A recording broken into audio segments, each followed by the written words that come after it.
Men lie, women lie, but the tape never lies. What does the tape tell me about starting quarterback Cade Klubnik in his final two games of the 2022 college football season? I'll tell you next on the Locked On Clemson podcast. You are Locked On Clemson, your daily podcast on the Clemson Tigers. Part of the Locked On Podcast Network, your team every day. What's up, Clemson family? Let's get locked in. Welcome back to the Locked On Clemson podcast, your daily podcast covering your Clemson Tigers, part of the Locked On Podcast Network, your team every day. I'm your boy, Damian Parson, always on the ones and twos. You can find and follow me on Twitter at DP_NFL, my national scout over with the Draft Network, as well as part of the co-host team of the Locked On NFL Draft podcast. And guys, thank y'all for making Locked On Clemson your first listen today and every single day of the week. Whenever I drop these episodes Monday through Friday, thank y'all for being the everydayers of the Locked On Clemson podcast, your team every day. Guys, I appreciate y'all. Happy Monday, man. Let's start the week off right. We're going to get into On the Prowl, as usual, recruiting news. 4-star 2024 interior offensive lineman has set his commitment date and has placed Clemson, those Tigers, your Tigers, inside his top final schools to make his decision. We're going to check the tape, but we're going to do it double time, twice. We're getting into starting quarterback for the 2023 season and hopefully beyond. Cade Klubnik and his final two appearances during the 2022 college football season versus UNC and Tennessee. So, guys, but before we do that, let's get into and let's go ahead and give a quick shout out to FanDuel, because this episode is brought to you by FanDuel Sportsbook, official sportsbook of Locked On. Make every moment more. Visit FanDuel.com/Locked On today to get started. So, guys, listen, I told you guys on Friday, family, I told you Friday that I was going to do a double dose, double take on check the tape. And I wanted to really get into Cade Klubnik and be able to truly tell you what he brings to the table, right? We all, if you know anything about him, you know that he was a dual sport athlete, track and field, 400, meter, all that type of stuff. Like you knew he was athletic coming in, coming out of Texas, I think 3 consecutive state championships. He was a highly touted young man for a reason. He was a baller, right? But of course, having to sit, and earn your stripes, earn your moments, right? By sitting behind former starter DJU. And so I wanted to look at the UNC game to start off, right? That was his first full, he didn't start that game, but you may as well say he started that game. North Carolina didn't know what was going to hit them, because they were preparing for what they had experienced, all year, and that was the starting of DJU and what the offense looked like under him. It was not enough reps or on tape to show you and give you a clear indication to project what Clemson's former OC was going to be able to do with Cade Klubnik in the lineup. Well, you can clearly tell they caught North Carolina off guard, because one of the things I really saw from him, and it's going to be kind of between the two segments, between the two games, Clemson versus UNC and then versus Tennessee in the bowl game, the offensive line play. Versus UNC, versus the Tar Heels, Clemson's offensive line kept Cade clean. He was comfortable. He was confident in the pocket. He was showcasing accuracy on all 3 levels of the defense, right? You saw a young man that just knew, he knew how to highlight and attack what he needed to, right? And that was important to me, because in that game, he said attacking the deep portions of the field, he only took 3 attempts, but he was 2 for 3 for over 90 yards, almost 100 yards if I'm not mistaken. 100 of his yards in that game came on those 2 big time. To the left side, he threw outside the numbers, deep downfield over 20 plus yards. He was 1 for 1. He was batting 100, batting 1,000, right? But 68 yards, and that was that big deep ball. That was about a little over 50 yarder. That was kind of thrown very well, like some ease to it too, with nice touch and air underneath it, where it's kind of a rainbow shot to Cole Turner down the left sideline, and Turner just tracked it, right? He threw him, and I love to see that, right? You want to see a guy throw your receiver, when your receiver stacks the DB, throw it over the top, lead him so that he can continue and not only just catch it in stride and catch up to it, but he catches it in stride. If he's already got a guy stacked and separated by 2 yards, typically if he doesn't have to slow down and you don't make him slow down, right? You're not the cause that because there's a cause and effect. If you make him slow down, the DB can get back in phase and either break up the pass because it's underthrown, or if he slows down and makes the reception, he doesn't have the capability or opportunity to get yards after the catch. So that's one thing I really enjoy because Cole Turner almost scored on that play, right? So you saw that, and again, it was a almost 30-yard bomb, down the it's not a bomb, but you know what I mean, a 30-yard play down the right sideline. So you just saw that ability for him. They threw a good couple screens, some passes. He was like 8 for 8 passes behind the line of scrimmage. So they did a lot of that. You know what I mean? And when you look at just being able to tackle, you want to see him get better. He wasn't great in terms of the intermediate portion, the 10 plus yards in between the 10 and the 20 plus yards down the field. Like, so it's a big thing that you want to start trying to really hit that intermediate portion of the field. But nonetheless, like, he was talented. He showed a lot of the things that you already knew. The dual threat ability that he had coming into to college shine, right? He opened up more zone reads and fakes to get the defense something to think about, where you saw him really pressure defenses with his feet. And it opened up kind of this off the zone read. It's a play action play. It's kind of an RPO run pass option where either you throw the ball behind the line of scrimmage to the quick smoke screen, right? If that's open, or you fake, off the zone read, you're reading that defensive end. If he crashes down, now Cade can take it, attack the edge of the the outside hip of the starting tackle, whether it's right or left, attack that outside hip. If it's clear, he can take it and try and, gain as many yards as possible with his legs. If not, like I said, he can spin it out to the quick smoke screen and to the receiver on the outside, close to the boundary or close to the sideline. So you saw that ability from him. And then, like I talked about, making the defense pay. If you only in that game, UNC tried to single up the receivers and go one-on-one, which is exactly what Clemson's last offense really designed and wanted, right? But the difference was Cole Turner, who I don't know if he played a lot with DJU, and if he didn't, I kind of feel like that was a mistake because his speed is real. He can get over the top. This is a really athletic young man that I talked about. He's got long speed, but he's got leaping ability as well. Former basketball player, if I remember correctly. So he should have been on the field a lot more with DJU and his arm strength to push the ball down the field. But with Cade in there, those two guys have some chemistry. There's some trust there. And I'm going to get into that a little bit later on the next segment when we talk about the Tennessee game. But again, they kept him clean. He provided confidence and a boost of energy and a boost of morale at the same time, I guess, to this entire offense and the coaching staff, where, it was kind of the last road. That was the last ride for DJU and just Cade played well. He played very well in that game. And he just did everything you needed him to do, right? 19 of 23. Over almost 83% completion, 274 yards, almost 12 yards per attempt, 1 touchdown, as well as he ran the ball pretty well in that game. Also, I think he had a rushing touchdown. So he had 4 attempts, 38 yards. He did have the rushing touchdown and made a couple guys miss open field. But again, you see the athleticism, you see the things that really pulls you into the skill set of one Cade Klubnik. But again, the skill set of one Cade Klubnik coming off one game. Now there's typically a couple weeks between the championship games, the conference championship games, and then the bowl games. So that gives defensive coaches or just coaches in general from both sides of the ball time to devise a plan.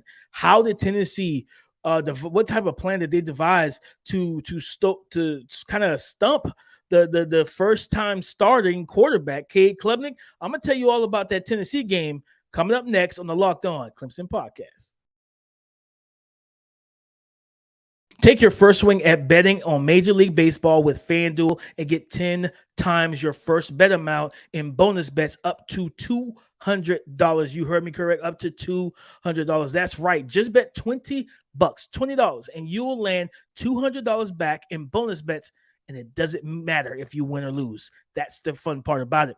That's $200 that you can spend betting on everything from the money line to the over under, and also to who you think is going to hit the first home run. All of this, guys, on an app that is safe, secure, super easy to use. Plus, when you win, you get paid instantly. So there's no better place to bet on the action with the Major League Baseball than FanDuel, America's #1 sportsbook. What do you need to do to sign up? Easy. To sign up today, just visit FanDuel.com/locked-on to get up to $200 back in bonus bets. If your bets doesn't win, or if you do win, you still get it. That's FanDuel.com/locked-on. FanDuel is the official partner of Major League Baseball. Let's get back to checking the tape. Cade Klubnik coming off an outstanding, almost 300-yard performance in the conference championship game where he was not the starter versus North Carolina, and now he's the starter walking into the bowl game versus the Tennessee Volunteers, and it was a tale of two different QBs in kind of, I don't know, is that double entendre? I'm not too sure, but in multiple ways in terms of his performance compared to the way he performed versus UNC versus the Tar Heels, and then the performance of Joe Milton, because their Heisman ranking quarterback, Heisman candidate quarterback, Hendon Hooker, was out with the ACL that he tore versus South Carolina. So when I watched the tape of this game, it was everything was a vast difference from the North Carolina game. I talked about it in the first segment that Cade was kept clean. He was confident. He was able to cook in clean pockets. Like, they kept them upright. Yeah, not so much versus the Tennessee Volunteers. And it started early too. Like, they blitzed him, delayed blitzes. And it was things that, because Cade was a first-year starter, you saw a kid that was not used to commanding and getting everything settled, right? He was kind of playing a little too rushed, and that was because of the pressure. Listen to these numbers, guys. Heavily pressured by the Volunteers defensive front. Over, he was around 27 total pressures, 4 sacks. I think it was 4 QB hits, and his pressure to the sack ratio was 16.7, almost 17% per Pro Football Focus.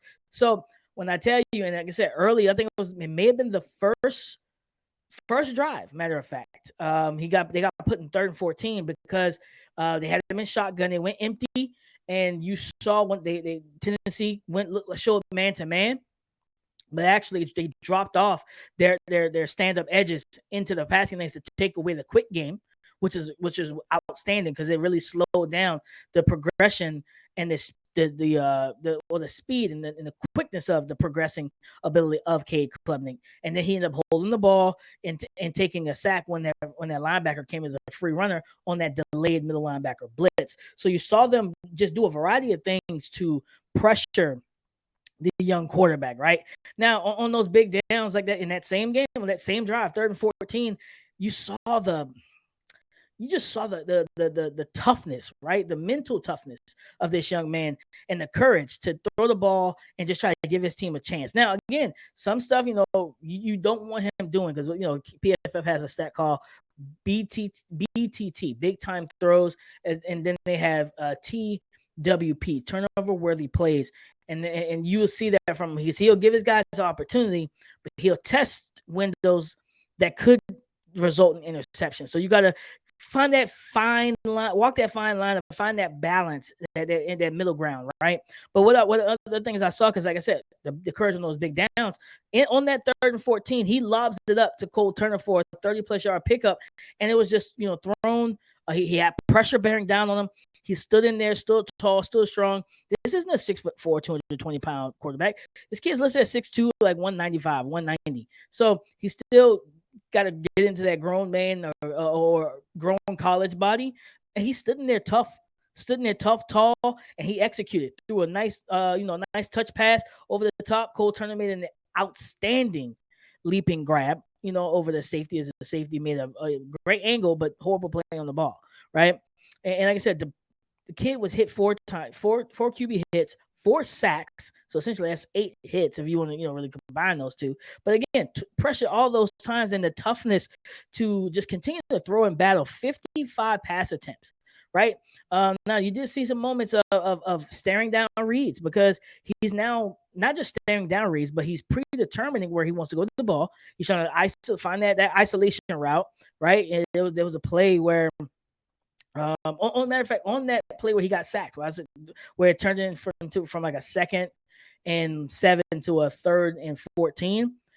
He had a guy open. He kind of looked to the right, saw that the defensive end dropped off into the quick lane from him, and took that passing lane away from him. But and even though that linebacker was bearing down, once he turns his shoulders and sees the quick slant over the middle of the field, it's right there. Boom. Get it out of your hands quick. You know what I'm saying? And allow your receiver to make a play. But he didn't do that. He took the sack. So you saw some predetermining reads. You saw a young man that was just staring down those reads, right? After he predetermined, he would stare it down and didn't move his feet. Feet were kind of dead in the pocket at times, and he was forcing low percentage throws. And those are those are the things you can't do. You just can't have those things. And because of the pressure, he was sped up and he was rushed all game long due to this pressure. Guys, listen to this. In the first game against North Carolina, right? His average yards per attempt was almost 12. Well, that definitely changed versus Tennessee, because it dropped to 5.8 yards per attempt on those 55 throwing attempts and 65 dropbacks. This kid dropped back nearly 70 times. That is incredible. It's not it is not a recipe that works a lot when you drop back 65, almost 70 times with your quarterback. It means that you're losing by double digits. The opposing offense is humming, and you can't run the ball now because you're behind the game plan. You're behind on the scoreboard, and you just don't know if your defense can get you out of that game, everything. And he has a tendency, even in the North Carolina game, I saw this too, where he's late on some throws. Because the timing and getting that down packed was still a work in progress, right? Which to be expected. This is a guy who didn't play a lot of football up until the last 2 weeks of the season, and so you see that unnecessary burping the baby. When you're talking about holding the ball up, for those watching on YouTube, you hold it up and you just patting the ball, right? Burping the baby, not just burping the baby, but holding the ball in the pocket, but then not knowing how to have a true feel for the rush. And that's something that comes with reps, because there were times where he has clean pockets and it's just like, okay, just drive the throw.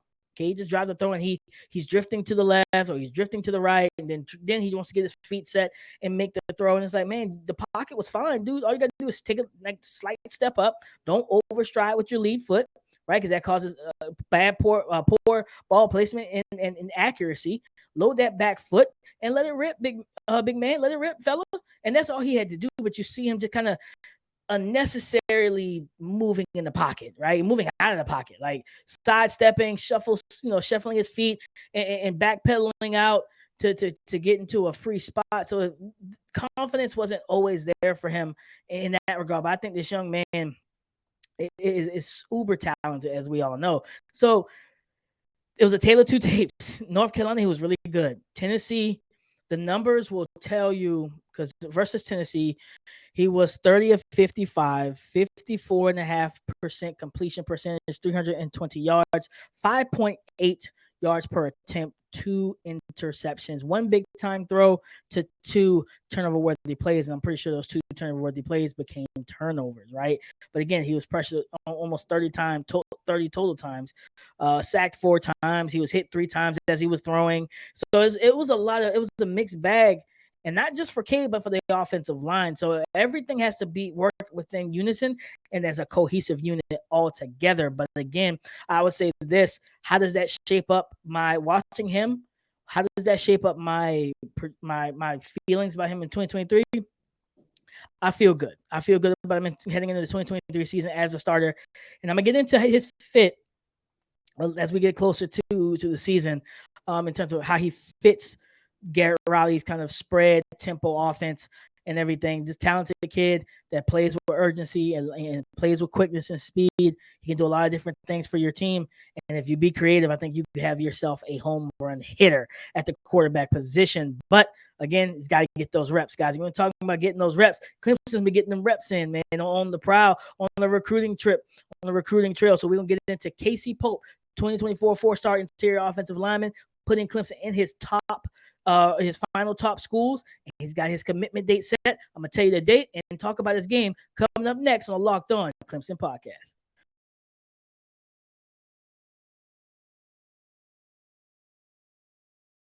On the prowl, we are on the prowl for more 4-star recruits, baby.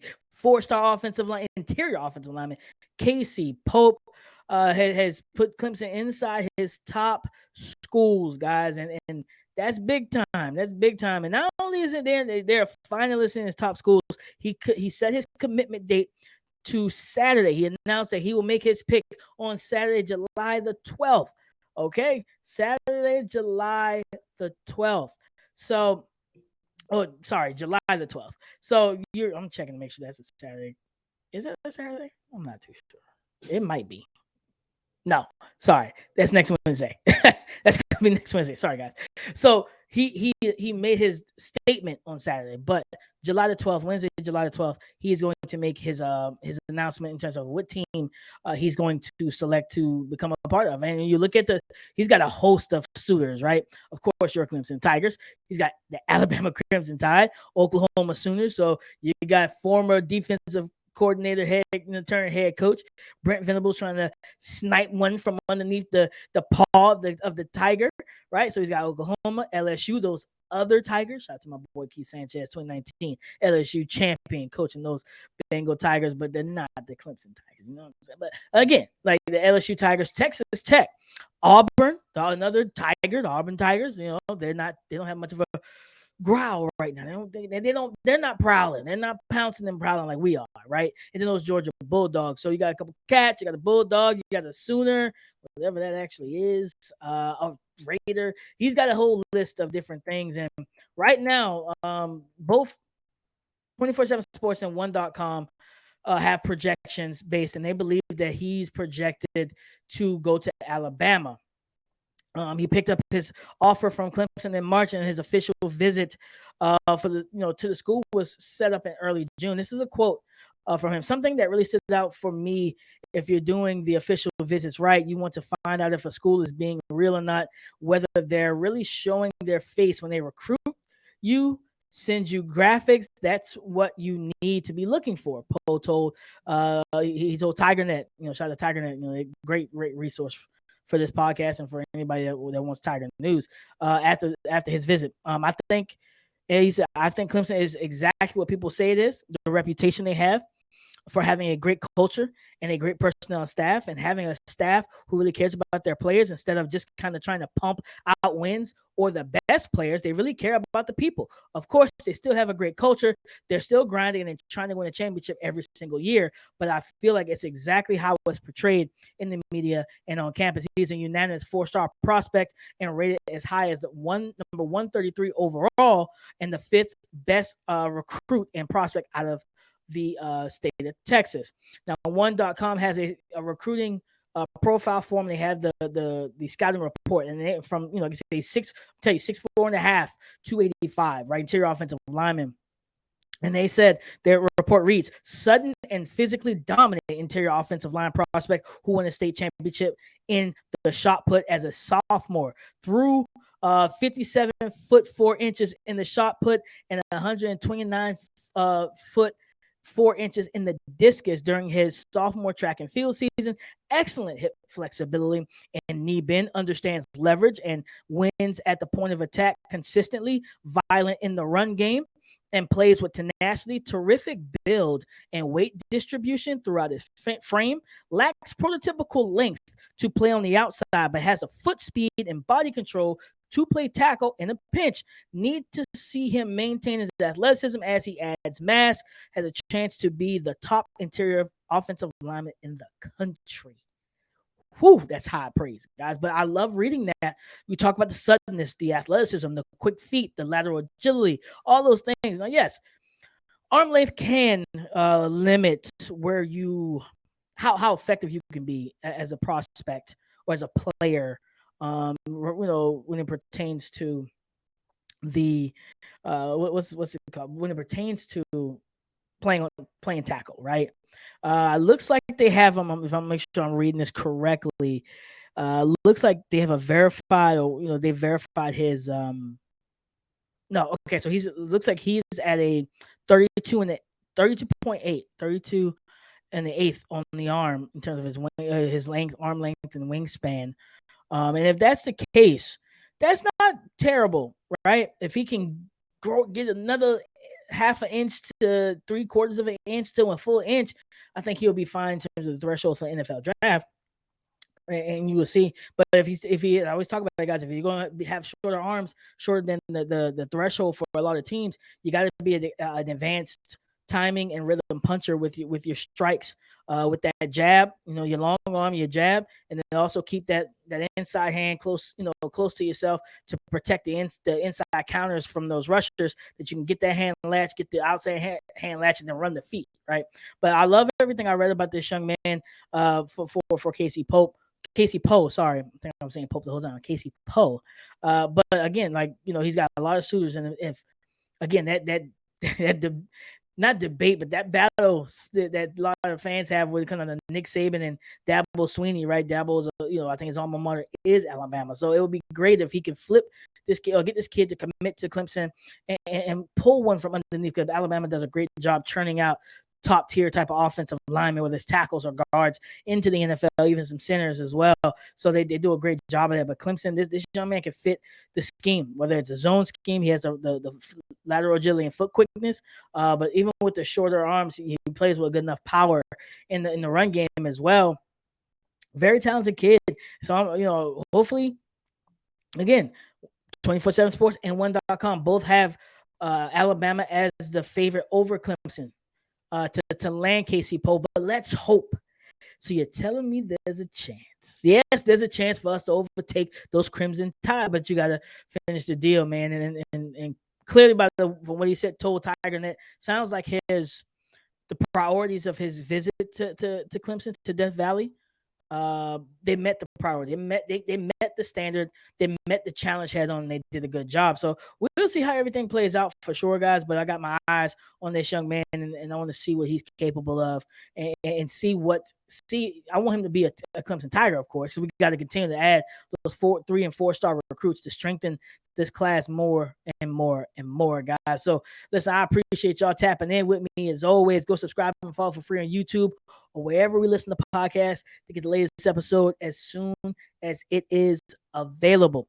Guys, thank y'all for making Locked On Clemson your first listen today and every day, Monday through Friday, whenever I drop these episodes. Man, we're getting closer and closer to the college football season, and we got to get the fall camp first and everything. So, we're getting into that. So we're going to have a lot of fun. We're going to get more on the Prowl, looking at some of these commits, some of the offers, and I'm going to find a lucky recruit to talk about, right? We get our hands on it and really get into this thing and have a discussion. So stay tuned for that, as well as kind of looking at just this roster in general. Maybe check the tape a little more, right? Get our eyes on the league, because training camp is coming along. So we're going to have a couple things to talk about for sure. But guys, as always, in terms of Twitter, you can find and follow me, Damian Parson, at DP_NFL. Listen, talk to me, because I talk back. All right. I love y'all. I appreciate y'all. Thank y'all for being my Clemson family, but also my everydayers. Okay. So as always, come and join the conversation again tomorrow on the Locked On Podcast Network. Your team every day. Go Tigers.